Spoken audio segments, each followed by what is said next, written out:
Fala galera, sejam bem-vindos à Ion School Online. Essa é a nossa terceira aula dos livros poéticos e hoje nós vamos dar sequência ao livro de Salmos, a nossa segunda parte, que vai concluir o nosso esboço e também trazer um pouco de esclarecimento ou algumas curiosidades a respeito das profecias contidas nesse livro que foram cumpridas lá no Novo Testamento. Então, caso já faça um bom tempo desde quando você ouviu ou assistiu a primeira parte do livro de Salmos, eu vou refrescar a sua memória aqui o livro de Salmos, que na Bíblia hebraica é chamado de Terrilim, que são os cânticos de louvores, mas para nós o livro de Salmos foi traduzido do grego psalmoi, como era chamado na Septuaginta, naquela tradução do hebraico para o grego. E também o livro de Salmos, como é conhecido como o Saltério, ou o livro dos cânticos, que é dividido também em 5 livros. O primeiro livro indo lá do Salmo 1 até o Salmo 41, o segundo livro do 42 até o 72, o terceiro livro do 73 até o 89, o quarto livro indo do Salmo 90 até o Salmo 106 e o último livro indo do Salmo 107 até o último Salmo 150. E como nós já falamos na nossa última aula, nós não podemos simplesmente atribuir a Davi o livro de Salmos, mesmo que Davi tenha composto a maioria dos Salmos. E nós não podemos fazer isso porque também houveram outros autores, até mesmo aqueles desconhecidos, que compuseram a outra grande parte do livro de Salmos. Autores como Moisés, Asaf, Emã, Etan, os filhos de Corá, que são levitas também, aqueles que guardavam o tabernáculo e também serviam como porteiros no templo de Salomão e que mais tarde, depois do exílio, serviram no templo construído por Zorobabel. Nós não sabemos exatamente o nome daqueles que escreveram esses salmos, porque esses salmos receberam o nome dessa tribo, dessa família dos filhos de Corá. E além destes autores, nós temos vários salmos que não receberam nenhuma autoria, que vão ficar aí como não identificados. E dentro desses que não foram identificados, nós poderíamos ter pessoas escrevendo os salmos em um momento bem longe de Davi, como por exemplo depois que eles retornaram do exílio, talvez no tempo de Neemias e Esdras. Então também atribuir ao livro de Salmos um período específico, muito curto, como se fosse apenas durante a vida de Davi e Salomão, seria um grande equívoco, já que nós já vimos também que muitos salmos foram escritos já em celebração do retorno do exílio. Na nossa última aula nós vimos a primeira porção do livro, passando pelo primeiro livro do Saltério, e hoje nós vamos ver os outros 4 livros do Saltério, com bastante porções e bastante conteúdo para ser passado durante essa aula. Então vamos correr para que a aula não seja muito extensa. Indo para o nosso esboço, então, nós vamos ver agora o segundo livro do Saltério, do Salmo 42 ao Salmo 72. Nesse templo nós vamos ver uma grande evidência em Sião, no templo e também no rei. E esses 3 em relação ao Senhor, que habita em Sião, que tem o seu trono sobre Israel e que é representado no meio do seu povo por meio do rei humano e que futuramente seria o rei messiânico, que é o próprio Senhor Deus. Esse livro então ele vai começar e terminar com 3 orações seguidas de um salmo real. Então 42, 43, 44 são orações e o Salmo 45 seria um salmo real. Depois 69, 70 e 71 são orações e o 72 seria um salmo real também. E no centro, essa porção do 46 ao 48 é uma coleção de salmos de Sião e também um salmo de entronização ao Senhor. Passando então pela primeira porção do 42 ao 45, nós vemos o 42 e 43 que são praticamente o mesmo salmo e ele vai abrir esse novo livro demonstrando o desejo de se unir à peregrinação para Sião. E logo depois desse anseio ter sido demonstrado, no capítulo 44 nós vamos ver um lamento por causa de uma derrota nacional causada pela própria mão do Senhor. E depois disso, no capítulo 45, um salmo régio, ou um salmo de entronização, que é um salmo maravilhoso que deveria receber muita da nossa atenção, que é aquele salmo que fala a respeito do casamento do rei. Meu coração transborda de boas palavras, enquanto eu declaro os meus versos ao rei. Os meus lábios são como uma pena na mão de um hábil escritor. E aí ele começa a falar sobre o rei, depois ele fala sobre a noiva, da beleza da rainha, dessa mulher que é muito amada pelo rei, recebida por ele e observada por todos que estão ao seu redor. Do Salmo 46 ao 48 é uma celebração a Sião. Esse trio de salmo é bem importante para o livro 2 porque ele vai falar a respeito da segurança em Sião agora e também do reinado do Senhor sobre toda a terra, não somente em Sião. A segurança em Sião, mas por causa do reinado do Senhor sobre toda a terra. E o sentimento fundamento a respeito desses salmos é que o verdadeiro rei de Sião habita em um palácio real, se assenta em um trono real, em uma cidade real, e é em Sião, dentro do templo do Deus Todo-Poderoso. Depois nós temos do Salmo 49 ao 53, que é um grupo de salmos que vai falar a respeito das atitudes corretas e incorretas ou inadequadas diante do Deus que é o Senhor sobre toda a terra. Do Salmo 54 ao 59 nós vamos ver 6 lamentos, e o que estes 6 lamentos têm em comum é que todos eles presumem a presença real do rei que é representante do Senhor em Jerusalém, com a presença do Senhor em Sião, e eles vão focar em queixas contra os seus inimigos, que vão usar das suas calúnias e mentiras para atacar o salmista. Do Salmo 60 ao 64 nós vamos ver 5 orações com temas comuns. Todas elas vão começar com o "ó meu Deus", como se eles estivessem clamando na esperança de que o Senhor, por se ter um relacionamento pessoal com ele, de que ele vá responder rapidamente essas suas orações. Depois do 65 ao 68 nós vemos um louvor aos prodígios e à presença do Senhor. Então no Salmo 65 e no 68 nós vemos o Senhor agindo com esses prodígios, com essas maravilhas em favor de todas as nações da terra, mas no Salmo 66 e no 68 nós vemos o Senhor agindo dessa mesma maneira, mas em favor da nação de Israel. E aí é bem especial o Salmo 68 também, porque ele vai falar a respeito de como o Senhor deixou o monte Sinai, onde ele encontrou e fez sua aliança com seu povo, para se estabelecer depois de ter escolhido o monte Sião para sua habitação. Então ele já não mais habitava lá no monte Sinai, ele agora habitava onde ele estabeleceu o seu santo templo, em honra e louvor ao seu santo nome. E é a partir deste lugar que o rei de Israel iria reinar sobre todas as nações da terra. E por último nesse livro nós temos o Salmo 69 até o 72, que também são 3 orações e um salmo régio. Então da mesma forma que o livro abriu, ele também fechou, com 3 apelos por ajuda, invocando o Senhor para que ele venha agir em favor do seu povo, e logo em seguida um salmo de louvor ao rei, um salmo de entronização. E este Salmo 72, que é o salmo régio, ele é atribuído aí ao filho, ao descendente de Davi, que seria o rei que reinaria para sempre, aquele que o Senhor prometeu que o nome permaneceria para sempre. Aí depois disso nós temos o livro 3, do Salmo 73 até o Salmo 89. Neste livro, como nós vemos os vários lamentos exílicos e pós-exílicos, incluindo os lamentos da comunidade, vão refletir aí um momento ou um período depois de Sião ter sido devastada, invadida, queimada, o templo profanado, e além de tudo isso, um momento onde a representação da dinastia davídica não existe em Sião. Então existe um desejo por um rei, um representante de Deus, segundo a promessa que o Senhor havia feito a Davi. Então mesmo aqueles salmos do período pré-exílico, que são 76, do 78, o 83, o 84, o 87, estes salmos são bem melhores compreendidos sob essa mesma luz, a luz de um período pós-exílico, já que eles vão destacar as alegrias pré-exílio que se tornaram depois do exílio o lamento, como uma memória dos dias de glória. Então do 73 ao 78 nós vamos ver sobre a rejeição e a esperança de Sião. Então assim como o livro 1, este livro também vai abrir com um salmo de sabedoria, que vai meditar a respeito do enigma da prosperidade dos ímpios e como o Senhor ainda não o julgou. E isso acaba estabelecendo o tom para o restante dos salmos que vem depois dele. O Salmo 73 e o 78, o último dessa porção, são salmos então que vão enquadrar essa sessão, já que os dois são salmos de sabedoria. O próximo enquadramento, 74 e 77, são 2 orações que vão deixar bem claro qual é a questão do livro 3, o porquê o Senhor nos rejeitou e até quando ele vai nos rejeitar. E estes salmos, então 74 e 77, vão encerrar um salmo de ação de graça e um salmo de Sião, sendo o 75 e o 76, que vão sublinhar as razões dos lamentos. A próxima porção do 79 ao 83 também vão falar sobre a rejeição e a esperança para Sião. Essa porção é melhor compreendida em 2 porções que vão novamente expressar o tema central do livro 3. Mesmo que o Salmo 79 e 80 mostrem 2 épocas épocas ou períodos diferentes, um antes da queda de Jerusalém e o outro pós-exílio, os dois vão questionar a mesma coisa: até quando, Senhor? E da mesma maneira, o 82 e o 83 têm em comum um apelo que finaliza um e inicia o outro, que vai pedir ao Senhor: Senhor, não fiques em silêncio, nem te detenhas, mas responda-nos, venha ao nosso socorro. Então, junto eles encerram essa sessão que vai mostrar qual seria o motivo principal da queda de Sião no capítulo 81, que já ficou bem claro para nós que foi Israel ter ignorado o Senhor e a sua aliança. A próxima porção do 84 ao 89 é uma celebração a Sião e também um lamento pela sua queda. Esse grupo final do terceiro livro, ele é dividido em duas séries de 3 salmos, e cada um deles tendo um padrão semelhante ao outro. A primeira série vai começar com o Salmo 84, com uma celebração aos tabernáculos do Senhor e também o anseio por eles. É nesse salmo que nós vamos ver aquele verso do mais vale um dia em teus átrios do que 1000 em qualquer outro lugar. O melhor é ser um porteiro em sua casa. Quem é que diz isso? Os filhos de Corá, que eram os levitas responsáveis pelas portas. Depois disso, nós vemos o único salmo atribuído a Davi no livro 3, que é o Salmo 86, que é um grande clamor aqui pela misericórdia do Senhor, baseado na revelação dele lá no Monte Sinai, de que Deus é um Deus compassivo e misericordioso, rico em amor e fidelidade. Depois a segunda série vai seguir o mesmo padrão, começando com uma celebração a Sião, com o Salmo 87, seguida de um lamento no Salmo 88,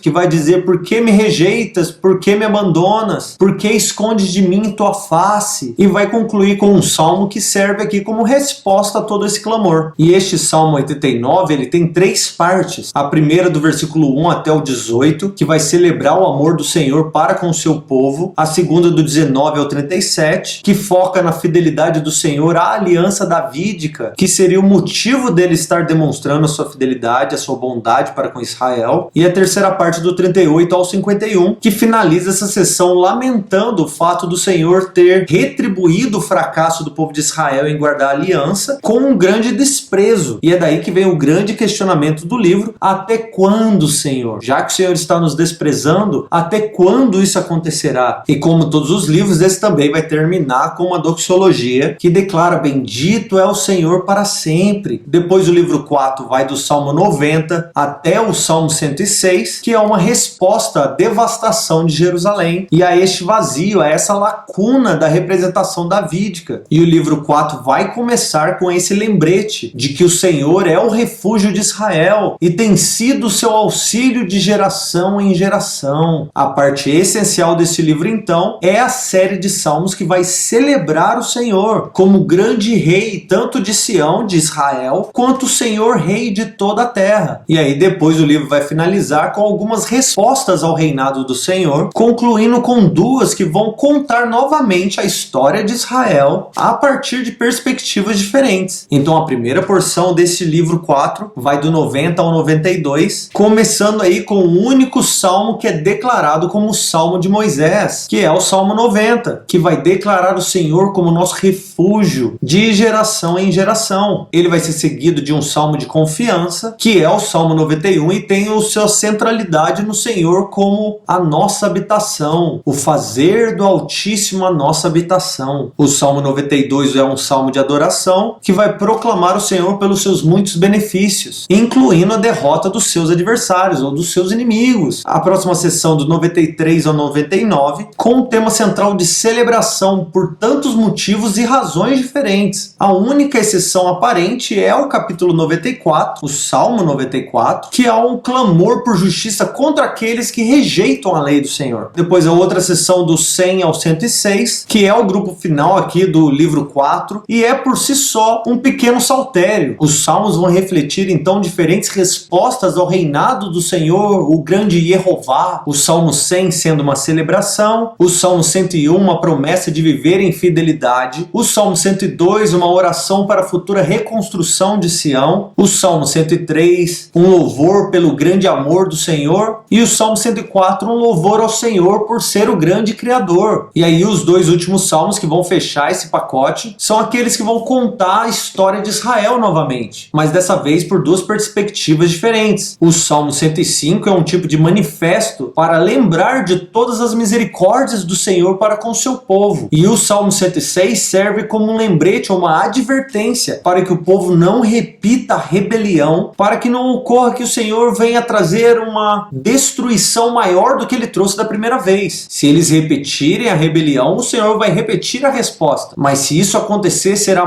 muito pior. E por último, nós temos o livro 5, que vai do Salmo 107 até o Salmo 150. Este livro final do Saltério, ele é muito mais variado do que todos os outros livros, tanto em sua forma quanto em seu conteúdo. Ele vai começar com os salmos de ações de graça, que é uma resposta direto ao Salmo 106, que é o final do livro 4, e ele vai finalizar o livro com os 5 últimos salmos, que são conhecidos como os salmos de aleluia. Neste último livro, além do papel central do capítulo 119, que vai ecoar a grande questão do Salmo 1 e a vida do homem justo que ama a lei do Senhor, a maior parte deste livro é composta de 3 grupos ou 3 séries de salmos. A primeira parte então é do Salmo 107 ao Salmo 109, que é um louvor a Deus pelo resgate do seu povo, e os 2 lamentos davídicos. Embora esse primeiro salmo, Salmo 107, não tenha sido escrito com o retorno do povo do exílio em mente, mesmo assim ele carrega um tema de reunião, que vai servir para apresentar ou representar o livro 5. O Salmo 108 vai responder com prontidão, combinando o louvor, aquele que diz: firme está o meu coração, cantarei e entoarei louvores de toda a minha alma. E o Salmo 109 vai retornar ao apelo inicial, declarando a injustiça e os pecados, com muitos detalhes, os pecados dos inimigos, pedindo ao juiz divino que ele venha com justiça contra esses adversários. E depois o próximo grupo, do 110 ao 118, nós vemos o tema do rei vindouro e os salmos festivos. E esse grupo é emoldurado por 2 salmos régios, o 110 e o Salmo 118, que no judaísmo pós-exílico são reconhecidos como salmos messiânicos, que vai explicar o porquê esses 2 salmos têm um papel tão central no ministério de Jesus e também da igreja. O Salmo 110, que é aquele salmo que vai declarar: o Senhor disse ao meu Senhor, assenta-te à minha direita, até que eu coloque todos os teus inimigos como estrados dos teus pés. O Senhor jurou e não voltará atrás, tu és sumo sacerdote para sempre, segundo a ordem de Melquisedeque. Ele é citado em Atos 2:34, Romanos 8:34, 1 Coríntios 15:25, Colossenses 3:1 e Hebreus 1:13, mostrando quão valioso esses salmos são para o ministério de Cristo. E eles vão encerrar uma série de salmos aqui, com exceção do Salmo 114, que ou vão começar ou vão terminar com o aleluia, e que eram usados nos grandes festivais de Israel. O Salmo 114 é, na verdade, uma das maiores celebrações de Israel do Êxodo, que vai usar de uma linguagem poética incrível. Vai falar que o mar viu isso e fugiu, e os montes saltaram como cordeiros. E depois disso nós vamos ver o Salmo 119, que é uma celebração da lei do Senhor e da palavra fiel de Jeová, do Yehová, do Senhor Deus. E este grande poema, que forma a parte central do livro 5, vai apontar mais uma vez para o salmo que começa ou inicia o saltério, o Salmo 1. E ele é muito incrível porque ele é um grande acróstico alfabético, e ele vai usar 8 versos para cada letra do alfabeto hebraico. Ele com certeza foi escrito por alguém que conhecia muito bem os benefícios da dádiva da lei e aliança do Senhor para com o seu povo, e ele se alegrava muito nisso. Um versículo que eu gosto bastante desse Salmo 119 é o versículo 9, que vai fazer a seguinte pergunta: como pode o jovem guardar o seu caminho em pureza, ou manter o seu caminho puro? E a resposta a essa pergunta é: caminhando segundo a tua palavra, ou vivendo de acordo com a tua palavra. O grande clamor neste Salmo 119 é por avivamento. Você vai ver várias vezes o salmista clamando ao Senhor: aviva-nos, aviva-me, aviva. E eu até indicaria que um dia você tomasse um tempo para estudar o Salmo 119, sublinhando todas as orações ou petições que o autor faz ao Senhor. Como a primeira petição que ele faz no versículo 5, ele vai pedir ao Senhor que os meus caminhos sejam estabelecidos, para que eu guarde os teus mandamentos. Sublinhe todas essas petições do Salmo 119, e enquanto você faz isso, ore ao Senhor você mesmo as mesmas palavras do salmista, pedindo a ele: Senhor, ensina-me os teus mandamentos, guarda os meus teus caminhos. Aviva a tua obra. Vivifica-me, Senhor, segundo a tua palavra. E eu tenho certeza que isso vai te edificar demais. Depois disso, nós temos a seção dos 120 ao 134, que são chamados os Cânticos dos Degraus, ou os Cânticos da Peregrinação. Essa coleção de salmos, todas elas carregando títulos, pertence à tradição da peregrinação para Sião. São cânticos que eram cantados, segundo a tradição, no momento quando o povo vinha para Jerusalém durante as 3 principais festas que eram celebradas anualmente. Mesmo que elas estejam num contexto pós-exílico, fica muito claro para nós que elas carregam também uma certa dimensão que vislumbra o futuro, o tempo em que as nações virão e peregrinarão para Sião também para encontrar o Senhor. Depois a outra seção do 135 ao 137 são dados como resposta às peregrinações. O Salmo 135 e o Salmo 136, por mais diferentes que eles sejam, ambos presumem a chegada desses peregrinos à casa do Senhor, ao santuário, para que eles possam adorar ao Senhor. O primeiro vai adorar ao Senhor pela criação e pela eleição, pelo Senhor ter escolhido Sião e Israel para fazer com eles a sua aliança, e o segundo vai contar mais uma vez a história de Israel até aquele momento, e isso com uma resposta aí antifonal ou responsiva de que ele fez o que fez, pois o seu amor dura para sempre. O salmo final dessa sessão, o 137, vai lamentar a realidade do exílio no momento em que essa peregrinação não era possível, já que eles não eram permitidos voltar para Sião. A próxima sessão, do 138 ao 145, é a coleção davídica final. São os últimos salmos do saltério atribuídos ao rei Davi. E eles vão começar com uma adoração no Salmo 138, passando pelo reconhecimento da grandeza do Senhor como onisciente e eterno Deus, no Salmo 139, seguido de 5 orações por livramento, do Salmo 140 ao Salmo 144. E aí essa sessão conclui com o Salmo 145, que é um outro acróstico alfabético, que vai louvar ao Senhor pelo seu maravilhoso caráter, isso é, sua bondade, sua compaixão, sua fidelidade e sua justiça. E finalizando tanto o 5º livro quanto todo o saltério, a última sessão vai do 146 ao 150, com um aleluia quíntuplo. E são esses aleluias que concluem e resumem o ponto central de todo o saltério. O Senhor Deus deve ser adorado. No 146, por ser o auxiliador dos desamparados. No 147, Deus deve ser adorado por ser o Criador e o restaurador do seu povo. No 148, nós vemos que Deus é adorado pelo céu e pela terra. No 147, nós vemos que Deus deve ser adorado com danças, com músicas e até com a espada na mão. E finalizamos com o Salmo 150, que ordena que se faça louvor ao Senhor com todo tipo de música, instrumentos e formas. O importante é que o Senhor seja louvado. E este último salmo finaliza o livro 5 e todo o saltério, dando-nos entendimento da dignidade do Senhor de ser adorado e ser louvado. Por isso a última ordem e o último clamor: todo ser que respira, louve ao Senhor. Aleluia! E a palavra aleluia aí é até legal, interessante entender que ela significa louvado seja Deus, ou louvor a Deus. Tendo entendido então um pouco dessa relação entre um salmo com os outros ao seu redor e como eles formam seções e grupos entre si e até mesmo livros diferentes dentro do saltério, agora eu queria finalizar a aula falando a respeito de algo diferente daquilo que nós geralmente fazemos. O que muitas vezes nós estamos focados somente no que o livro está nos dizendo. Dessa vez eu queria focar um pouco mais no cumprimento daquilo que é profetizado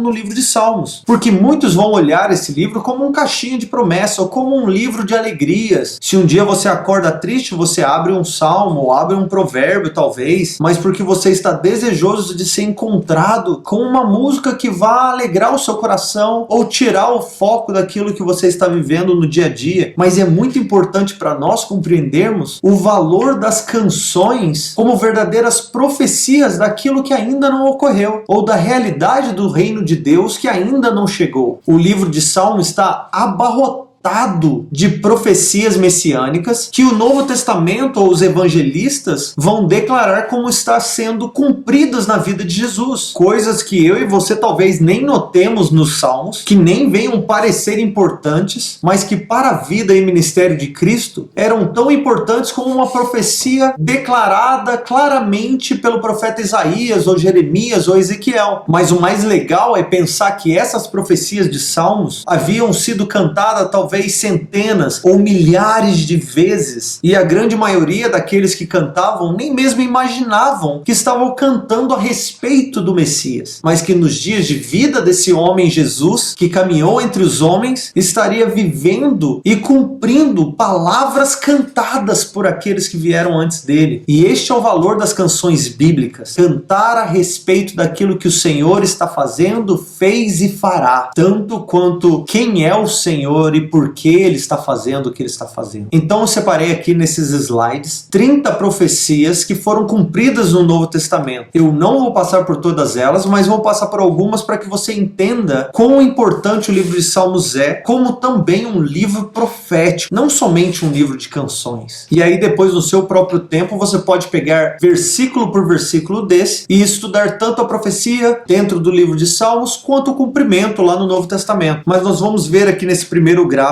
o Salmos 2:7, que vai mostrar Jesus Cristo como Filho de Deus. Depois o Salmos 8, de 4 a 6, que vai mostrar Jesus como Filho do Homem. O Salmos 2:2, que vai mostrar Jesus como ungido ou separado, escolhido por Deus. Depois o Salmos 8:6, que mostra Jesus como tendo domínio sobre tudo. O Salmo 69, versículo 9, mostrando o zelo com a casa de Deus, onde vai falar que o zelo pela casa do Senhor consome Jesus. O Salmos 23, mostrando Jesus como bom pastor. Depois o Salmo 40, do 7 a 8, Jesus tendo prazer em fazer a obra de Deus. Também o Salmo 78, versículo 2, Jesus ensinando em parábolas, onde diz: eu abrirei a minha boca em parábolas, proporei enigmas da antiguidade. E aí nós nem vamos precisar ler esses versículos de cumprimento, porque nós já sabemos que Jesus era o rei das parábolas e enigmas. Depois nós vemos no Salmo 69, versículo 8, como Jesus não foi compreendido pelos seus familiares. No Salmo 35, versículo 19, como Jesus foi odiado sem motivo ou causa. Depois Salmo 118, versículo 22, Jesus como sendo a pedra angular, a principal pedra de esquina que foi rejeitada pelos homens, e entendendo que enquanto nós lemos os Salmos, nós não sabemos que esses versículos ou essas palavras cantadas falam a respeito do Messias, mas os autores bíblicos inspirados pelo Espírito e que tiveram comunhão com o próprio Messias, tanto ouviram de sua própria boca, como ouviram do Senhor, que essas palavras no Antigo Testamento, dentro do Saltério, estavam sendo escritas em referências ao Messias, a Jesus Cristo. Depois, no próximo gráfico, nós vemos no Salmo 22, versículo 7, como Jesus foi zombado. No Salmo 8, versículo 2, Jesus foi louvado pelas crianças. No Salmo 118, versículo 26, Jesus é aquele que vem em nome do Senhor. No Salmo 41, versículo 9, como Jesus foi traído por um amigo. No Salmo 35, versículo 11, como Jesus foi acusado por falsas testemunhas. No Salmo 69, versículo 7 e no versículo 20, nós vemos como Jesus foi afrontado. No Salmo 22, versículo 16, como Jesus foi pregado na cruz, tendo suas mãos e seus pés transpassados. No Salmo 109, versículo 4, como Jesus intercede tanto pelos seus amigos quanto pelos seus inimigos. No Salmo 22, versículo 18, Jesus teve suas vestes repartidas e de seu manto eles tiraram sorte. No Salmo 22, versículo 7 e 8, e no 89, versículos 50 e 51, nós vemos como Jesus foi zombado pelos seus inimigos. E eu estou citando todas essas profecias aqui com cumprimentos no Novo Testamento, tendo a certeza que eles não são nem metade de todas as profecias que estão nos Salmos. Eu estou citando apenas 30. Então, nesse próximo slide, nós vamos ver lá no Salmo capítulo 22, versículo 15, como Jesus sentiu sede. No Salmo 69, versículo 21, como Jesus recebeu vinagre e fel para beber quando ele teve sede. E vai dizer exatamente o que aconteceu lá em Mateus 27, versículo 34. Vai dizer: deram-me fel para comer e quando senti sede, me deram vinagre para beber. Depois no Salmo 22, versículo 1,